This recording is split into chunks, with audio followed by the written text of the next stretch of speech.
You gotta be able to take the heat. You need to learn how to separate you, the character, from you, the person. They all cheer for me? We cheer for the character. The character I play! The character I created. Make it right, Jack. He's your brother. I'm aware. And I will be king. Your dad built a cathedral to a local pastime. And you, They're coming tonight because they trust me to tell them a better story than what they have to live with every day. Well, maybe you should spend some time with Thomas. I haven't finished the script. Who should win?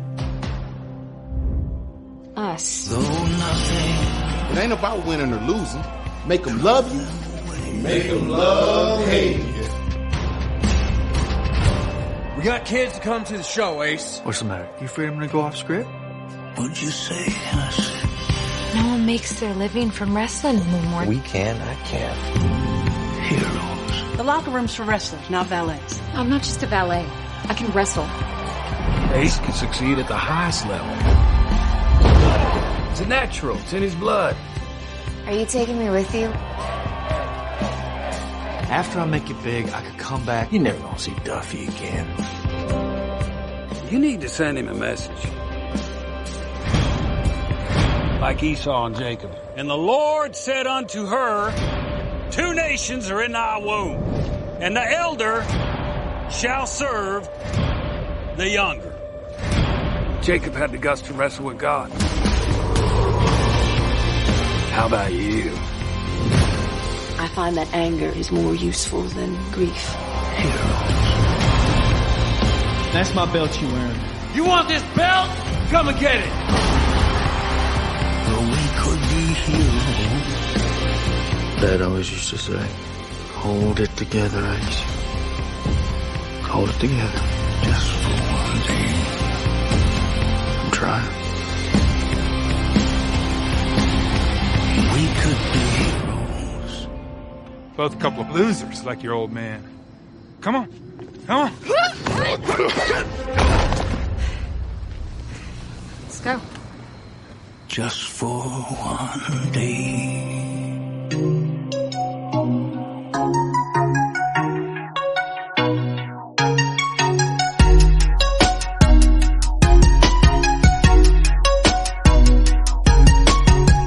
Hello, everyone, and welcome to an all-new episode of Palace Off the Top Rope. Thank you so much for joining me, ladies and gentlemen. And on deck for today's show, I'm going to be talking about the first episodes of Marvel Studios' new series, What If, which premiered on Disney Plus this past Wednesday, and the Starz' new original series, Heels, starring Arrow's Stephen Amell, which goes into my world, professional wrestling. My first thoughts on the first episodes of these series coming up in the main event, but wanted to start off with this. Let's talk about this past weekend's box office results. We had 3 new movies come out, all exclusive to theaters. Finally, let us theaters get something for us exclusively, something to ourselves where we could, generate some business. So we had Don't Breathe 2, which kind of was like was a disappointment in our theater because usually movies like that do pretty well with our demo. Horror movies, thrillers usually do pretty well. But that one was kind of like a miss. I don't know, maybe it came a couple of years too late. I don't know, a lot of factors into that. I didn't see that movie, so I can't really gauge on, what people may have liked from the first one and didn't see in this one, but, whatever. So there was that one. There was the new biography on Aretha Franklin called Respect, played by Jennifer Hudson. That movie actually did well at our theater over something like Don't Breathe 2, so that's good for dramas and movies that aren't big and spectacle and isn't a horror or franchise movie, so that's good news on that front. I mean, didn't make a lot of money, but did well for us, so happy to see that. And then there's Free Guy with Ryan Reynolds, which won the box office battle this weekend across the U.S. and I think the world. I think it was released all over the world. But the results for the United States, the domestic grosses, which is basically what I really talk about on here. Opened up to $28 million. And again, this is coming from 20th Century Studios, which is now owned by Disney. And I don't know in terms of why they decided for this one it'd be a streaming or non-streamer. Same thing coming up with Shang-Chi and the Legend of the Ten Rings. I'll talk about that in just a second. But that one also is going to be exclusive to the theaters. Hey, I'm not hating on it. I'm just trying to understand why Disney decided to go with these movies being like exclusive to the theaters, but they didn't do it for Black Widow. And we saw what Black Widow did. I don't know.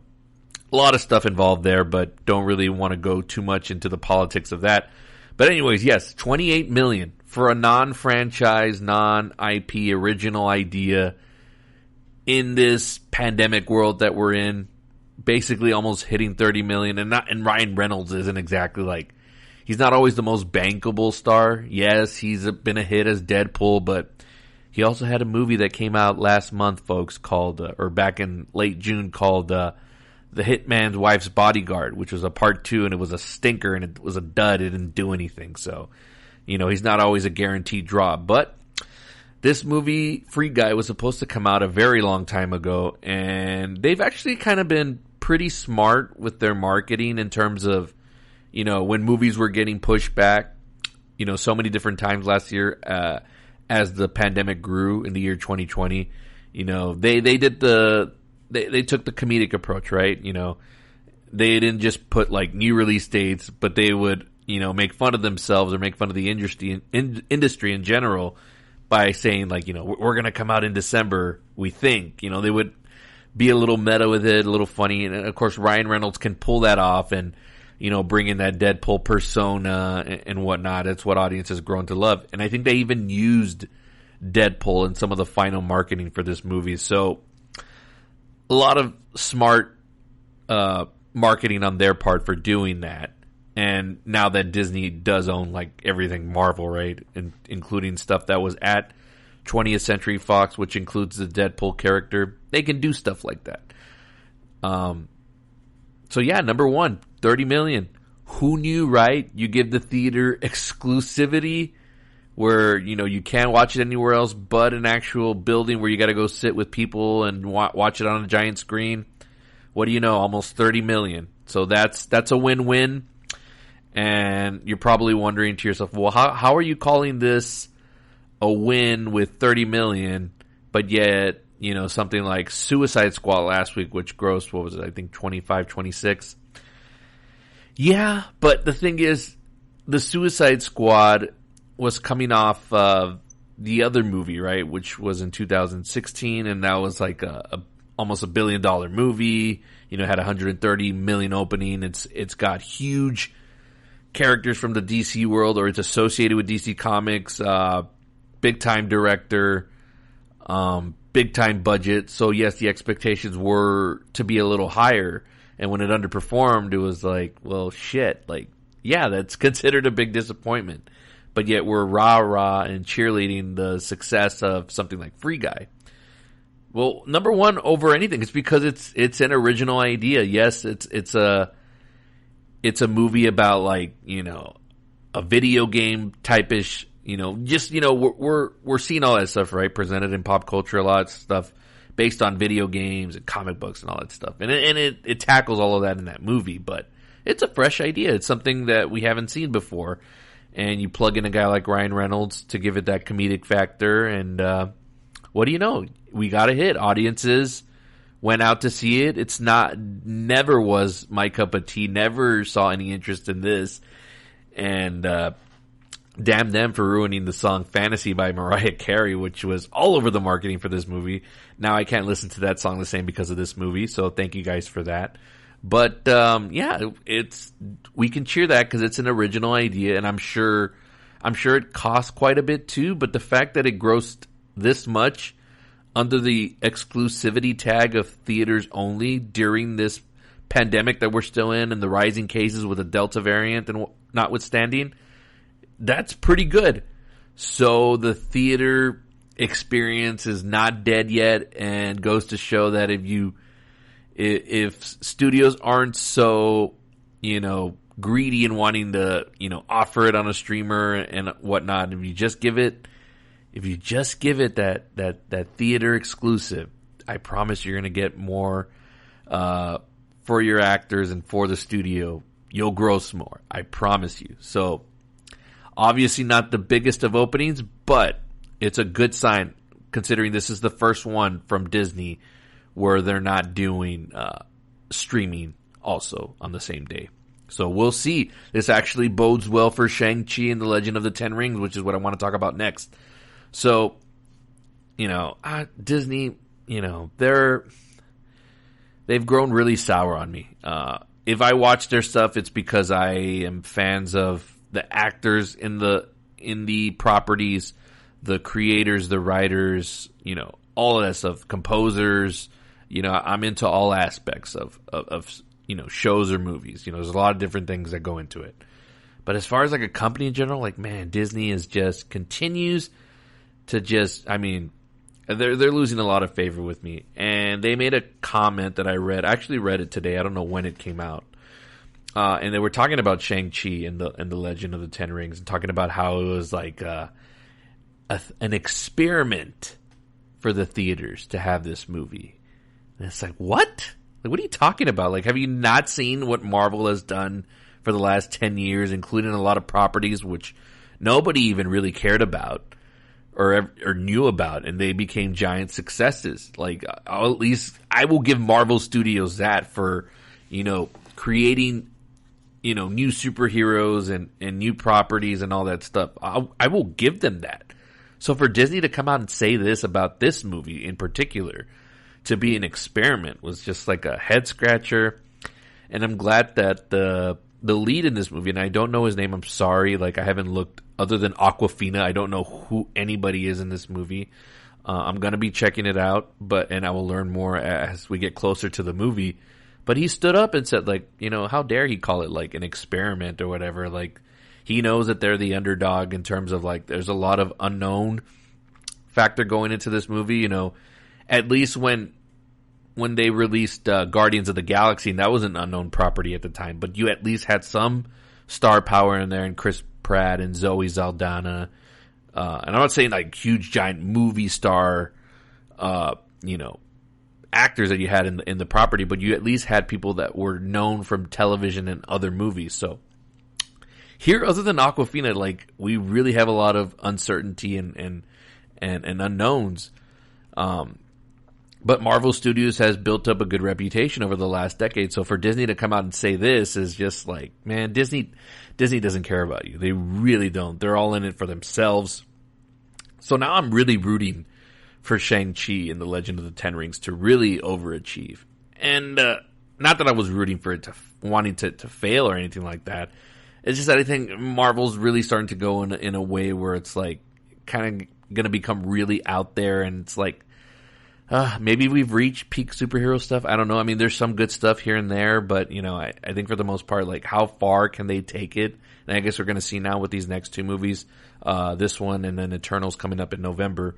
But from a business standpoint, and the fact that this is going to be an exclusive to theaters, I really wanted to overperform and to show Disney that, hey, like, the theatrical experience is not dead. I think that's really what Disney's quote unquote, and I mean this pun intended, I think that's what their end game is to really put a nail in the coffin of the theatrical experience, and just, they want everything to be on Disney Plus. They want you to shop out of there and all that stuff. I remember hearing that out of another podcast. Like, that's what they eventually want. Like, they want all of their properties to exist on there. They want all of that to generate into, like, their theme parks. All of the theme parks will be tied into to that little platform, which is cool and all, but at what cost,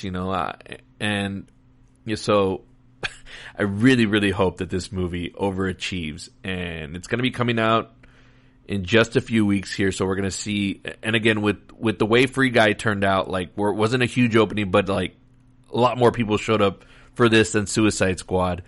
And the fact that it was, exclusive just to theaters shows that people are still willing to come out and see it. And now you add the Marvel factor on it, I think it's going to do pretty well, and its chances look good. But again, there's that variable, the Delta variant. This could really just be the, the quote unquote like nail on our deathbed, right? For this, but who knows? A lot of unknown factors. But if Disney uses this as a cheap way to like just say, you know what, Eternals, we're also going to go the streaming route with it. Ugh, not going to be good. So I guess the big question will be, let's say they do whatever, right? They do so-so business.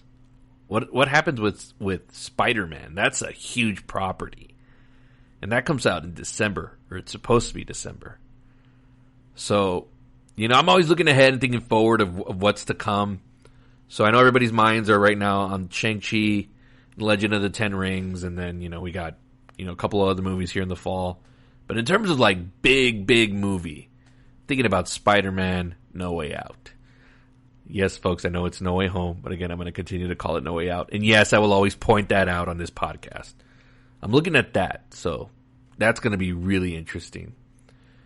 But yeah, that's my opening rant. And Free Guy overperforms at the box office. Good business for my business. So I'm excited about that. The movie's whatever. I'll catch it eventually. Probably not in the theaters. I got too much going on right now. But yeah, good for that movie. Good for Ryan Reynolds. He's probably got another hit. Probably already getting the contract ready for the sequel. Good for him. That just means more movies for us. But let's take a quick break. And when we come back, I'm going to talk about Marvel Studios' new show, What If, which is going to be an animated series, which is, it's hit or miss with me. Like, I don't really watch cartoons anymore, but this is tackling the world of the MCU from all these different timelines and alternate universes. So you'll get my thoughts on that first episode coming up on Palace Off the Top Rope. We'll be right back. When the waters rose and war broke out, there wasn't a lot to look forward to. So people began looking back. But memories can consume you. You're not who you say you are you? When the waves came, they washed away our lies, revealed what this world has always been. Arson, bribery, murder. Maybe memory fades for a reason. I am begging you, don't go down this path. People don't just vanish. They're strange, aren't they? They want to be lied to. People don't see what's right in front of them. Hugh Jackman, Reminiscence, in theaters and on HBO Max August 20th. Rated PG-13. Welcome back to the show in Reminiscence, in theaters and HBO Max, starting this Friday, August 20th, starring Hugh Jackman and the beautiful Rebecca Ferguson. You'll know her from the last two Mission Impossible movies. She's a great actress, and I love to see her in anything. And I know I said I don't have enough time, but I'm going to be checking this one out. This one looks pretty cool, even though, folks, I have yet to see the actual theatrical trailer for this. Like, you heard that little ad for it, and I've seen that little spot, but I still really don't know what this movie's about. So I'm almost going to walk in completely blind, which is something I rarely do. I'll at least, if I'm going to watch a movie or a show, I'll at least watch a trailer on it.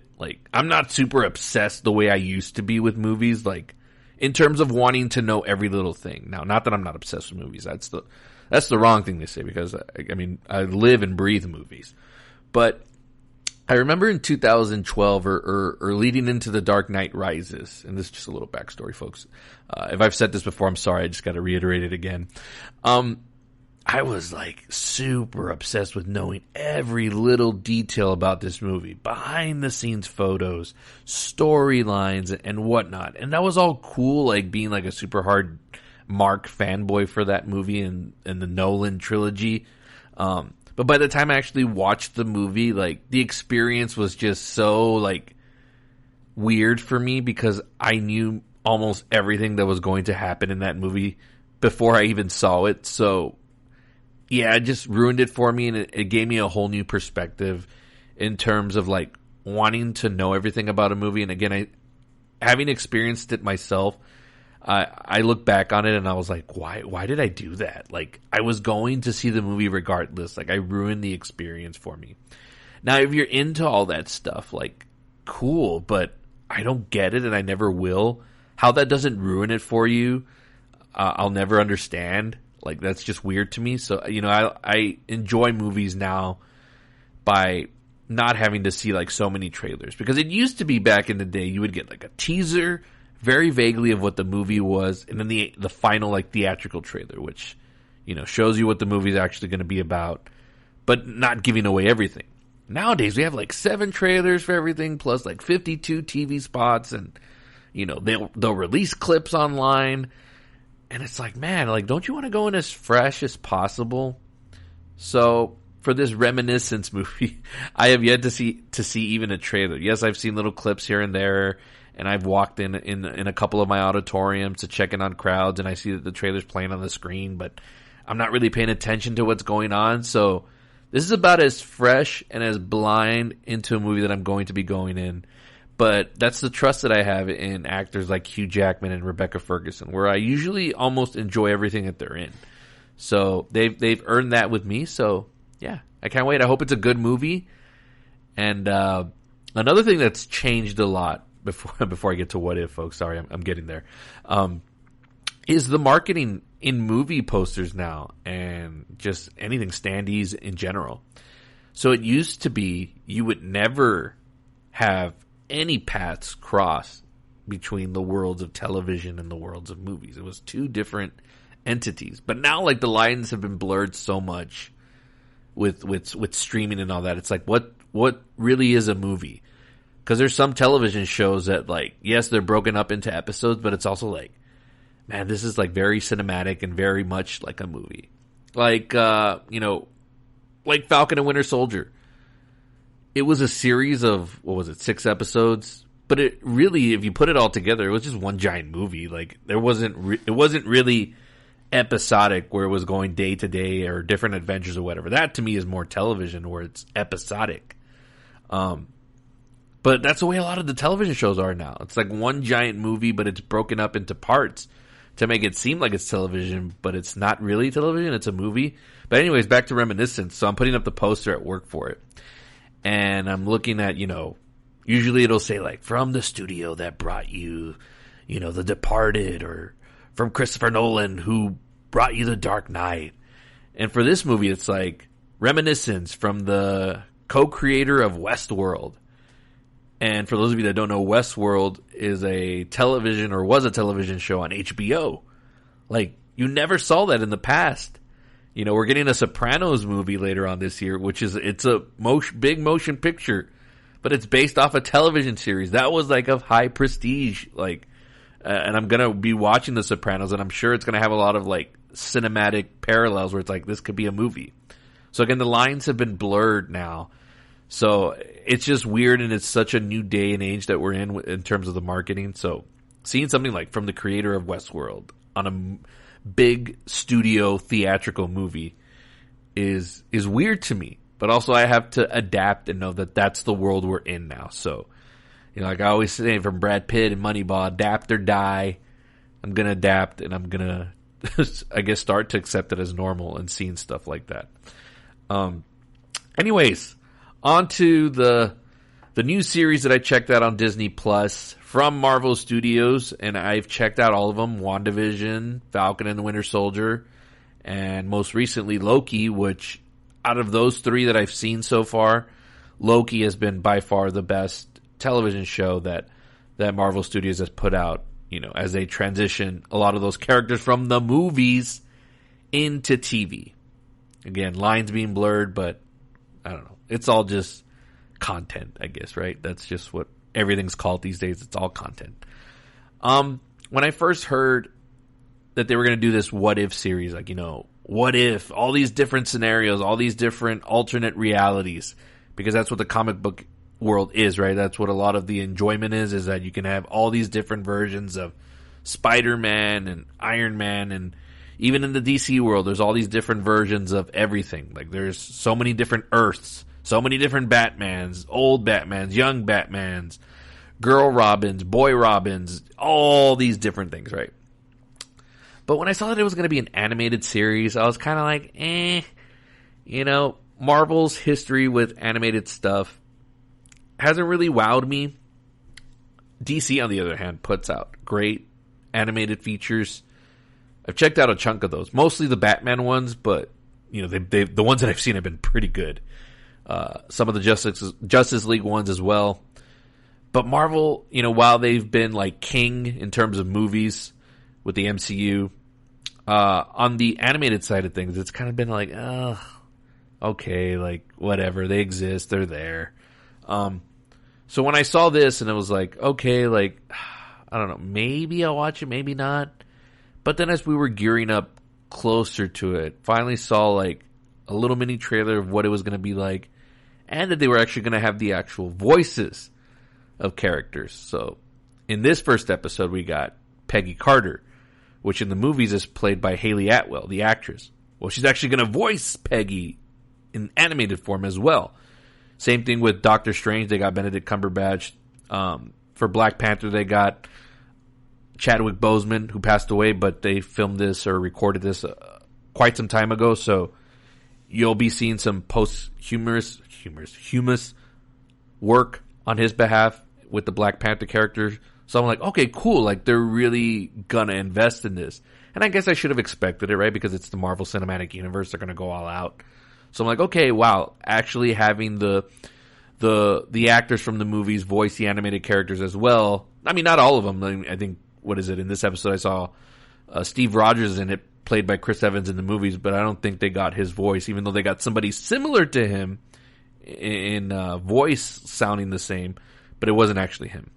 So I'm like, okay, cool. That's a total sell for me. Having name actors, at least the ones that I know, in these characters, it should make for some interesting television. So, watched that today. This premiered last Wednesday. Didn't get to watch it. I was so busy with work. And honestly, it's the cartoon version of alternate timelines. So it's like, how's it really going to tie in with everything that's going on right now? I mean, that's the whole reason why people were watching WandaVision in live time viewing, Loki, all that stuff, because it's like, it's about what's next, right? What is everything leading to? This is more taking an approach of like, just different versions of the same story. So the first episode is about Peggy Carter, and it's basically Captain America, the First Avenger, but with her in that role instead. And all these different little tweaks to the story into where she ends up being the one that takes the super serum, and she transforms into Captain America, or Captain Carter, as this episode is called. It's called What If Captain Carter Was the First Avenger? So it's doing the First Avenger movie in a whole different way. But it was super entertaining. It's a 30-minute episode. And, you got the Steve Rogers characters there. All the characters that were in the first Avenger movie, minus, like, I think the only one that was missing that was, like, a huge factor in that first movie was the Tommy Lee Jones character. But I'm sure they asked Tommy Lee Jones to come back, and he was like, I don't want to do that shit again. I did it already. Like, I could totally see him not wanting to return to this, but... the Red Skull is in it, Bucky Barnes is in it, so Sebastian Stan, who's actually does play the Winter Soldier, and Bucky Barnes, like, he actually voices him, so you get that familiarity as well. Really fun way they tackled this episode, and they're going through all these different little scenarios, and if she were Captain America, and it works. It's fun, it's harmless. Does it add to the current narrative of what's going on? Yes, but only in terms of like where we're headed with this world, right? We're about to open up a whole can of earthworms, right? With this multiverse thing that they're going to really push hard. It was mentioned in the Loki finale, but we're really going to start to see it on the big screen as well. So I think the upcoming Spider-Man's going to involve that, even though we don't know a lick of what that movie is going to be about. But for sure, it's going to be in the Doctor Strange movie, which is coming next February or March, I believe, and that's where we're going to see Wanda appear again in the movie, and that's going to dive in. Again, the movie's called The Multiverse of Madness, so they're going to tackle that, and it's going to become a big part of the huge Marvel storyline in general. So this is just a way to kind of like play with it and have fun with it, and basically what they can bring to this world. Of course, it's all in animated form, but it was still a fun adventure, even though it's kind of like it was just it was fun to revisit that part of the Marvel world in terms of the first Avengers storyline, because it's set during like World War II and all that stuff. So I enjoyed revisiting those characters during that time. And again, a lot of the show does have Steve Rogers still as the skinny little boy or young man, so that part of it was fun. And I think the Stanley Tucci character is there as well. So again, fun little elements, little tweaks, just to make it like if it was Peggy Carter was Captain America, basically. So fun episode. And I don't know what else they're going to tackle in this series or how many episodes it's going to be, because there's a lot they can do, right? They can do all these different things, but I really need to look into how many episodes it's going to be in and how long it's going to go for. And if they're going to do... This is a series where you can have like 6 episodes, but also like you can for sure like renew it for like 2 to 3 seasons, right? Like there's so many stories animated that you can do. This one also kind of ends on a cliffhanger, because the way the first Captain America movie ends is where Steve Rogers enters the real world and meets Nick Fury, and then it's kind of like it leaves a cliffhanger and it leads right into the Avengers. It kind of does the same thing with Peggy Carter, and she meets Nick Fury at the end, and then like it also kind of like just ends. So it's like, are they going to go back and revisit her like in the present day, America, and how she fits in that? I don't know. There's another episode where they could probably tackle all that. Or who knows? Maybe this whole series is just on Peggy Carter, and that's season 1. Like, if it were me, if I want to stretch out and make content for years and years and years, have season 1 just be all about Peggy Carter's alternate timeline, and have her for 6 episodes do all these wacky adventures. And then the next season you can tackle Black Panther, and then the next season Doctor Strange and Thor and the Guardians, and however you can stretch it out for so much longer. It's so much easier to do that, but I'm pretty sure it's going to be an ensemble thing where they're going to tackle... This will feel more episodic, where it's week to week, different characters, different worlds, different alternate universes, alternate timelines, and tweaking and messing up storylines and whatnot. So, but again, I was really engaged with this episode. Like, it wasn't like, oh, like, come on, like, really, like, is this really believable? Even though it's a cartoon and it's all the whole thing is silly in general, right? The whole just comic book world is silly in general. But I was engaged. It was entertaining. It was fun, and you could tell that Haley Atwell, who voices Peggy Carter, she's having a blast playing this character, and she's being more loose with it. I enjoyed her. So I hope that they bring her back for more episodes on this. I hope they tackle more. Not just in future episodes. I hope there's another episode this season with her character, because that was done really well. So, yeah. Good stuff on that. So, if you're bored, and of course, and I'm speaking to people that aren't the diehard marks and fanboys, because of course you're going to see it. I'm sure I didn't get to see any reactions online on Twitter, but I'm sure all the diehard Marvel fanboys are already praising it as the greatest thing ever, as they do with everything. Everything that Marvel Studios puts out, it's the greatest thing ever, right? But no, I like to bring context to it. But yeah, the What If series is off to a good start. We'll see where they take it and what other alternate versions they do. Iron Man. Let's see if they do an episode on Iron Man. Yeah, a lot of stuff they can tackle, and through multiple different seasons they can take this. I see this being the show that's probably going to last the longest out of everything that they've presented currently. Like, I know Loki got renewed for season 2, but the WandaVision series was a 1 season like limited thing. So was the Falcon and Winter Soldier, because that's going to lead us into the new Captain America movie. But this What If series could go on for a very long time, and hopefully it does. And hopefully they're as engaging as this first episode was, titled What If Captain Carter was the first Avenger. So, good stuff. Good stuff, Marvel. See, I'm not a hater. I actually like all this stuff. I actually do.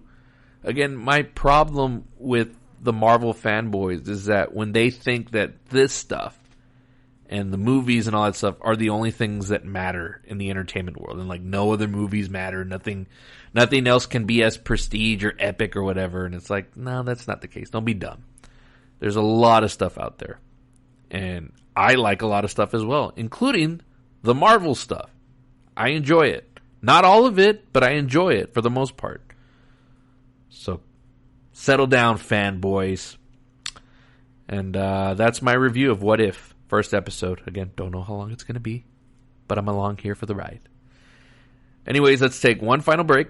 When we come back, I'm going to tackle the main event of Heels, starring Stephen Amell from creator Michael Waldron, who was the head writer on Loki. So a little bit of a connection there between the MCU and this Heels show that I'm going to be talking about once we get back from break. So stick around. We'll be back. I'm going to find out who killed my friend. You give me answers, or it'll be the last thing you ever see. You always ask like this? Yeah, I like to have people's attention when I talk. The Protege. Rated R. Only in theaters August 20th. Text Protege to 91099. Welcome back to the show. And The Protege. I forgot about that one. That is also coming to theaters this Friday. I believe that one's an exclusive as well. So good stuff coming out. Let's get some more original movies out. I always think that they're dying, and then here you'll see a trailer for something like this, and you're like, whoa, this came out of nowhere. It's got Samuel L. Jackson. It's got Maggie Q, who I've actually liked since she came out in Live Free or Die Hard back in 2000. What was it? 7? And, of course, the always great Michael Keaton, who is going to be getting a lot of notoriety because he's returning as Batman in The Flash next November. So, again, the Michael Keaton, the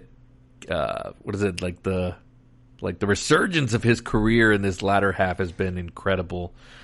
So I may do a double review next week, right? I mean, Michael Keaton, Hugh Jackman, Rebecca Ferguson, Maggie Q. One's more of a mystery drama. This one's more action. This probably is the better version of the Hitman's Wife's Bodyguard. That dud that was earlier. I mean, I walked in on some of that movie, folks, and it just looked so awful. I didn't see the whole thing, but just a couple of times that I saw clips of it, it was just, wow, can't believe this movie exists. But who knows, this may be a dud as well, but, anything that's not a sequel, throw it my way. So perhaps a double review next week. So we'll see how much time I have in the week to catch these new movies, but they're definitely on my radar. They're on my radar. Anyways, let's get to the main event. It's time to talk wrestling, but wrestling in terms of a television series. Okay? So, Stephen Amell wrapped up Arrow like a year and a half ago, or maybe it was right in the beginning of before the pandemic started. That show wrapped up. He had an incredible run as the Green Arrow character, which is one of the DC comic book characters. And he did a really good job with that. I grew to really like him as an actor, just overall as a personality. I follow him on Twitter and all that stuff. He's a really cool guy. But one of the things that I also liked about him was that he was a fan of professional wrestling. And there was this thing on Twitter years ago where he got into it with Stardust, or a.k.a. Cody Rhodes. He was in WWE at the time as that character. And they would get into little Twitter spats here and there, kind of like a fake feud, going on where they're acting as if they hate each other. I'm all about wrestling, so again, you could totally tell this was a worked thing. Kind of like the way Jimmy Kimmel and Matt Damon go at it with each other, even though that one is more obvious, that one is more comedic. This one was trying to make us more like these guys, really have something against each other. So anyways, they eventually turned it into a real storyline on WWE television, and that actually ended up bringing in Stephen Amell to the WWE world, and he actually wrestled a match at SummerSlam. It was a tag team match, of course, but we got to see him get in the ring, and he's an athletic guy, doing all the stunts and stuff. Not all the stunts, but he did stunts on Arrow, so he's got that background and that credibility. But he gained even more favor with me by, taking this seriously, and, wrestling by and large, it's all silly, and I freaking get that, and I don't understand these people to this day, and I even have certain friends that'll look at me and be like, well, you know wrestling's fake, right? Like, I know, you fucking idiot. I know it's fake. You know the Avengers are fake too, right? But you still cried when Tony Stark died. Like, it's the same thing. Like, they're just characters in a world. Like, I get that it's fake, scripted, but that's not why I watch it. I watch it for storytelling and for characters, just like you watch comic book movies, you geek. Like, I get it. Rant over. Anyway, so Stephen Amell did this stuff at SummerSlam, and it was great, and I was like, wow, like, cool. Like, if I was a celebrity, and my dream has always been to be an actor in any form of entertainment, TVs, movies. If I ever became famous, I would so, like, work a storyline like the way Stephen Amell did with Cody Rhodes and get it onto actual television and actually have it play out, and he got to be a wrestler and be in a match. Like, that's like both of my worlds colliding, movies, television with wrestling. Like, that is so freaking awesome. And I marked out hard for that. Like, I'm sure a lot of people thought it was stupid, but to me, like, I was just, you know, in wonderment watching all that. Like, I thought that was super incredible and super cool of Stephen Amell to take it serious and to actually, like, you know, take bumps and do moves himself. And he formed a real relationship with Cody Rhodes, and he would appear on different segments with him, you know, as he was venturing out into the independent world of wrestling, you know, Ring of Honor. Cody Rhodes did it all, New Japan, and now he's in All Elite Wrestling, which he's established with Cody Rhodes, with the Young Bucks and Kenny Omega, you know, that whole group of the Elite, you know, all of that. And Stephen Amell even participated in the first pay-per-view that they did, even though it wasn't AEW yet. But the pay-per-view that they did, All In, like, they did a storyline with Stephen Amell and what was the name of the wrestler Christopher Daniels. Like, they did a storyline on the Being the Elite, which is part of the Young Bucks and all that stuff, Kenny Omega, Cody Rhodes. They did a storyline out of it, and they had a pay-per-view match. Like, Stephen Amell, like, really took it serious and trained and did the wrestling, and he even popped up in a show that I went to in San Antonio here with Cody Rhodes and all that stuff. So it was so freaking amazing and awesome. Like, that this guy's a fan of professional wrestling. Like, I could not be a bigger fan of this guy. So Arrow ends, and I'm like, well, what's Stephen Amell going to do next? For, you know, I want to see him in more stuff. Well, right away, news came out that he was going to be doing a television show. I'm like, cool. Like, I could totally see this guy as a big movie star. I mean, not huge, because there's not really movie stars anymore, but I could see him venturing into movies. But I'm like, okay, cool, another television show. What's it going to be about? Like, it's going to be about professional wrestling and wrestling in a small town and this promotion, a local promotion, and you know, drama behind the scenes and whatnot. Fucking sign me up. So I knew about this project from day one, and I was totally gonna subscribe to wherever it was going to be on, whether this was going to be on, you know, NBC or, you know, wherever. It ended up in Starz, and that's a subscription service where, I mean, it's a channel, right? If you have satellite, or, you know, if you still have cable, and it's one of those pay movie channels. Like, Starz isn't what it used to be, where it was really just all about the movies, but now, like, just like everything, like HBO and all that, they've all adapted and evolved, and they make their own content and their own shows, and Starz has really ventured into that, I would say, within the last decade or so, like putting out their own shows and pushing that more than the actual movies playing on that channel and service. And so it was going to end up there. I'm like, okay, cool. Like, I'm going to subscribe. I'm going to pay whatever I have to so I can watch this show. And Starz, guys, for the most part, is probably one of the cheaper ones out there. I think I got it on a deal for like $6 or whatever for like a whole year. So I got lucky on that. They're always offering, you know, cool little deals to get you to stay hooked onto their service. So I would recommend if you want to just get a cheap streaming service in general, like, Starz is a good way to go, because they have a really good library of movies. Can't really name them all, but they got a good chunk. Like it's worth it. I'll just say that. It ain't like a Pluto or a Tubi where it's free, yeah, but you get like all these random movie titles. Like, no, they have like legit movies on there. Like, they have the new Spider-Man movies, and, you know, anything Sony, sometimes Disney, because Starz does get the TV rights to Disney movies sometimes. So, you know, sometimes you'll get a Pixar movie on there and whatnot. So it's a really good service. So it's credible. And so it was going to be on there. So I'm like, yes. So there's been a lot of build up for this, months and months and months, and a couple of years, I think, already that they've been or have filmed this first season. And we finally got the debut. So I saw it not too late. Luckily, this was one of those shows that premiered like right at midnight on Saturday night. So I caught that. And wow, like if you're a wrestling diehard, like you're gonna appreciate and kind of like know the workings of behind the scenes and terminology that is used, because they really go into that and explain it to you. Like they don't make you feel like an idiot or anything. They explain what stuff is. So it's great. Like if you're a diehard fan of wrestling, it's gonna hook you right away just because you know that world already. And not to mention like the storylines going on, you know, and I know all of wrestling's a storyline, but the actual show storylines are actually engaging enough. This is a show that's going to take its time, where it's really going to be about the character work, and it's going to be like really dramatic, and it's built as a family drama.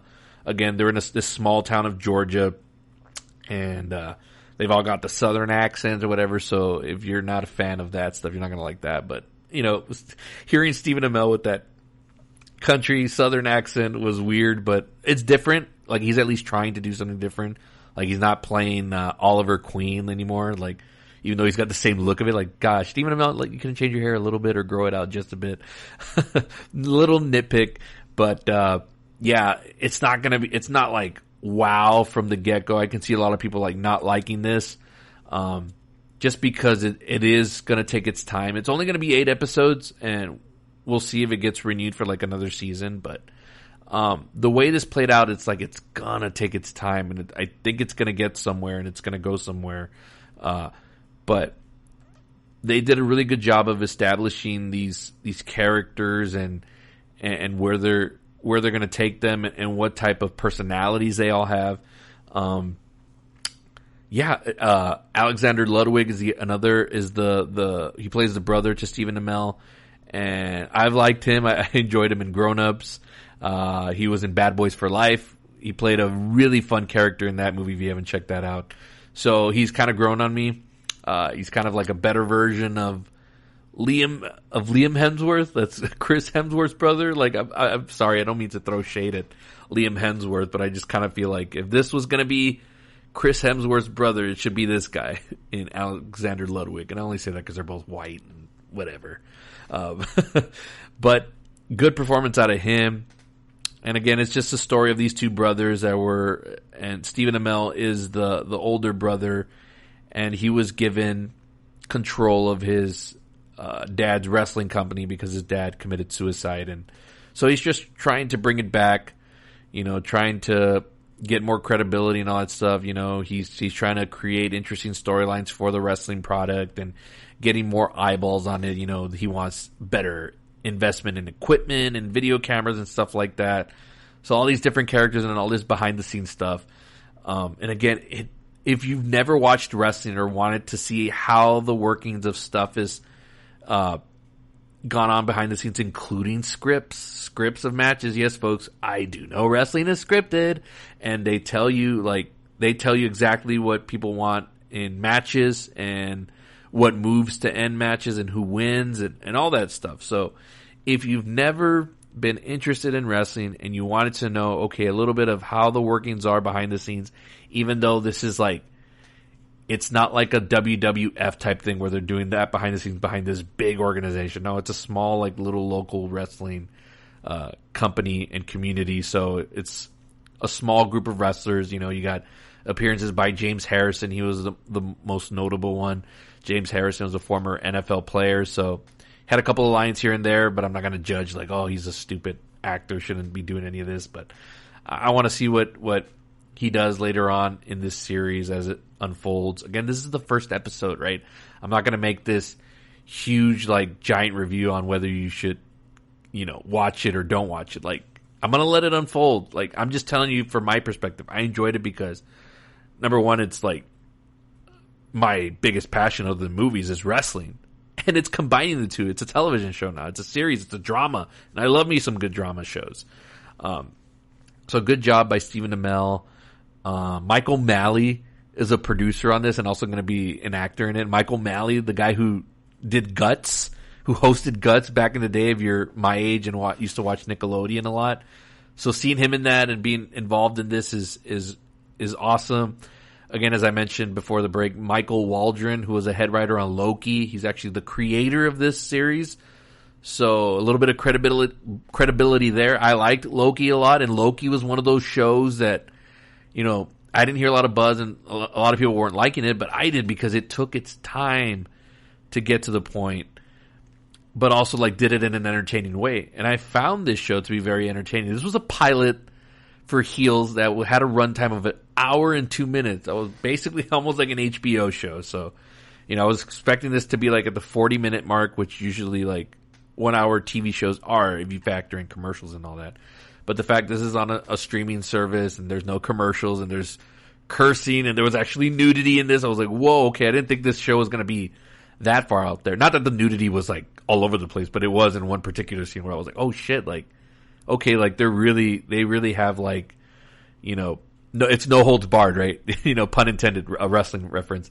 It's no holds barred and they can curse and all that stuff. So there's a lot of F-bombs dropped in this show and all that. So, I enjoyed it. And if you've never been a fan of wrestling and wanted a better understanding of how stuff works behind the scenes and terminology, including the term like heel, I say that a lot on my social media, and I'm sure a lot of my friends are like, what the fuck is he talking about when he says he's a heel?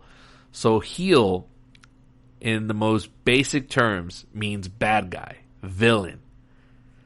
Face is another thing. I say baby face and face a lot. Face is the good guy, the hero. And this show does an interesting thing because Stephen Amell is the more, I think, likable personality. And so in the show, he plays the villain. The villain meaning in his character, the wrestler. But behind the scenes, he's a complicated guy, you know, whatever. They have to make it layered, right? Because it's a drama. And so he's battling demons and all that stuff. So, but when he's doing the wrestling character on his show, he's the bad guy, the heel. And his brother plays the baby face, the hero, as his wrestling character. But behind the scenes, he's kind of a piece of shit, but also like, you know, a young guy out with something to prove. Like there's this brutal scene where he humiliates this girl like at a local like a gas station or like a little shop.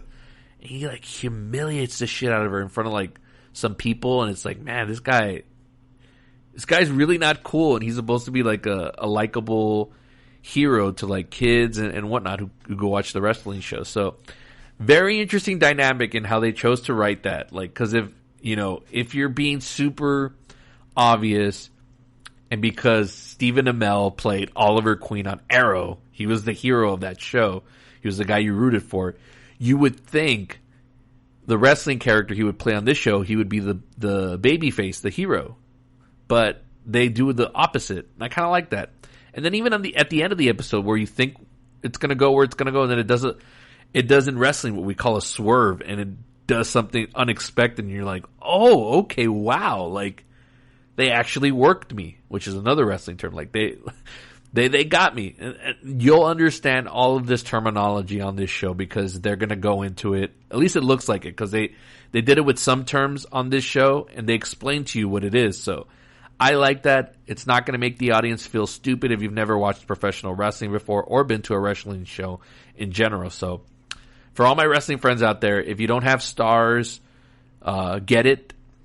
Again, it's super cheap, and you're going to be able to watch this show. It's not going to be like or maybe you might want to wait till all 8 episodes are out. But I'm already subscribed for the year, so I'm going to be watching this weekly, and maybe I'll make it a regular segment on this show where I say, well, you know, what happened on Heels this week. But it's very hard for me to get into shows nowadays. Like there has to be a real sell of it. Like, you know, this is perfect wrestling mixed in with family drama and, you know, montages and stuff. Like that's a easy sell for me. yeah, so good stuff all around. It's combining all of my worlds, and it's got a likable lead in Stephen Amell, who, again, I'm a huge fan of. Again, thank you for doing this show, sir, and thank you for being a fan of professional wrestling. So that just helps me out of my fandom for you, and, you know, I would love the opportunity to one day, in general, but I would love on this podcast to actually get the chance to interview Stephen Amell. That would be amazing, because I want to pick his brain on so many things, including his fandom for wrestling. So that would be some interesting conversation.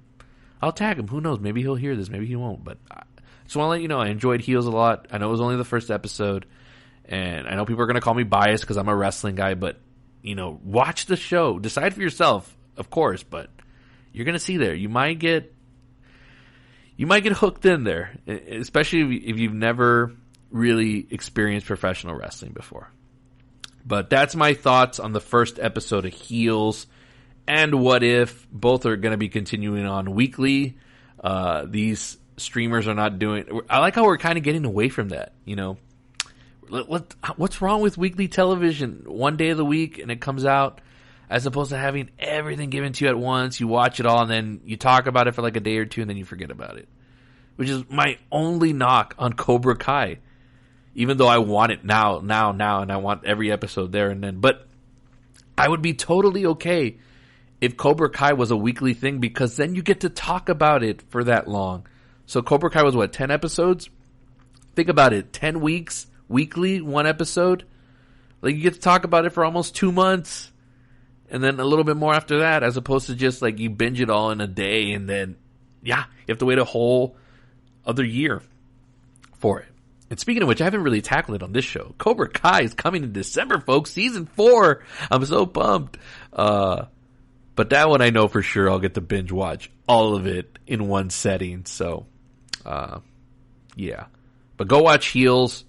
Go watch What If. If you already are, you marks. I'm trying to sell this to people who are on the fence and looking for something new to watch. Like, I recommend this stuff. It's good entertainment. You know, don't take my word for it in terms of like that you're going to automatically like it, but I'm at least recommending it to you. Like, it's worth the time. But yeah, that's going to do it. Gosh, a lot of stuff coming up. The spin-off football show's coming. I'm going to be announcing the name of that show soon. New logo, new theme music, all that stuff in the works. I got something brewing with Jake Ramirez, which is going to be on YouTube. We got something cool coming up, so be on the lookout for that. That won't be in podcast form. That will actually be like video. So it's gonna be fun. And I'm gonna get back also to my 90s Films Turns 30 series. That's coming back, folks. Took a little break from it just because, you know, I kind of peaked with Terminator 2 with Brandon McLaughlin. So, but there's other movies on the list for this year that I do want to tackle. So we'll get back to that soon. Don't have an actual release date yet, but they'll be popping up here and there. And I'm going to be trying something with this podcast, specifically if you listen to this on Podbean. So be on the lookout for it. If you want to contribute and help me out, like, I would greatly appreciate it. Like, I'm not even going to be asking for much, but I'm trying to grow this thing, and I would really love to do this like full time, right? Like, that would be the ultimate goal and the ultimate end game, right? For anybody that does a podcast, like, you know, you want to generate income and interest. So I'm going to try something. I'm going to see if it works out. If it doesn't, you know, I'm not like one of these guys that's going to ask you like, pay $20. Like, no, nothing like that. I promise. But I'm going to try it and we'll see what happens. But be on the lookout for it only if you listen on Podbean. But anyways, that's going to do it. That's going to wrap it up. You can follow this podcast on Spotify. Search Palace Off the Top Rope. Hit that follow button. I would greatly appreciate it. I do share this podcast link through my social media pages on Facebook, Twitter, and Instagram through podbean.com. You can download the app and listen there. If you're an Apple person, subscribe on Apple Podcasts and leave me that 5-star review. I would greatly appreciate it. Leave me any constructive criticism that you want, good, bad, or indifferent. But yeah, just any feedback would be great, folks. I really love talking about movies. I love talking about wrestling, pro wrestling. That will never stop on this show. Even though people always say, "Oh, wrestling." No, it's a real diehard passion of mine. So that'll never stop on this show. And before I leave here, folks, what a week that is going to be this week for professional wrestling. So check it out. So tomorrow we got Monday Night Raw, which is the go-home show for SummerSlam, which is actually here in San Antonio, Texas. But right now I'm dealing with some stuff financially, so I'm not going to be able to go check that out. Tuesday night is NXT, the go-home show for NXT TakeOver 36, which is going to feature Samoa Joe versus Karrion Kross for the NXT Championship. Kyle O'Reilly versus Adam Cole in the Undisputed finale. 2 out of 3 falls. 3 stages of hell, the match I created. That's on Tuesday. Wednesday is AEW Dynamite from Houston, Texas, which, damn it, I wish I would have gone to that show now because Sting's going to wrestle in a tag team match with Darby Allin against 2.0, along with the 5th labor of Jericho as Chris Jericho battles MJF, and he's going to not be able to come out to his own theme music. So the audience in Houston better be ready to chant that Judas song because everybody's been doing it every week, but now you're not going to have the music to chant along with it, so you're going to have to sing it on your own. Let's see if the Houston crowd can do it. Thursday, we get 1 day break. And then Friday, folks. Friday, I mean, you want to talk about this is the most anticipated day of wrestling since, I don't know. I can't even tell you the last time like there was an anticipation this much. So you got Friday Night SmackDown, which will be the day before SummerSlam, the go-home show for that. That's exciting in itself. See if they do anything with it. But what everybody's going to be talking about this Friday, August 20th, AEW Rampage, the new show that just debuted for them. But what's going to make this one so special is that it's going to be coming from Chicago, Illinois, the United Center, where the Chicago Bulls played. It's going to be the biggest crowd in the history of AEW. Right now, they've sold over like 13,000 tickets. And it's going to be the debut. And again, it's all but confirmed, but all the signs have pointed to it. And even Tony Khan, the owner and CEO of All Elite Wrestling, has said, like, you know, he hasn't really denied it either. And you don't sell out all these tickets and you don't tease your audience this much if you don't deliver. But folks, we're going to be seeing the return of CM Punk to professional wrestling. And I can't tell you how incredibly excited the wrestling community is for that. I myself, me and my buddies have been texting so many times about this topic, and what a crowd it's going to be on Friday. That ovation, that eruption, that whatever happens with him on Friday, it's going to have the wrestling world at a buzz. They're freaking talking about it on the NFL Network. They're talking about it in NFL games. It's all over the internet. So wrestling, if you're a wrestling fan right now, like, could you not be more happy about the time that we're in right now? Like, we're about to get into like this amazing, like, this surge, right? Like that we haven't seen since the days of like the Attitude Era. Will it ever be as popular as that? Who knows? Probably not, but we're going to come close to it. And the arrival of CM Punk and his return to pro wrestling is going to be huge. And I cannot fucking wait. And that's on Friday. There'll be a Palace Off the Top Rope episode leading up to the preview of SummerSlam and TakeOver. I'll be looking for a co-host on that. So be on the lookout this week for that. And I'm sure we'll talk more about CM Punk at length. But for now, that's going to do it. Got to stop talking about it because I'm just going to overhype myself and get way more excited than I should. It's towards the end of the night. I need to wind myself down, go to bed, get ready for work.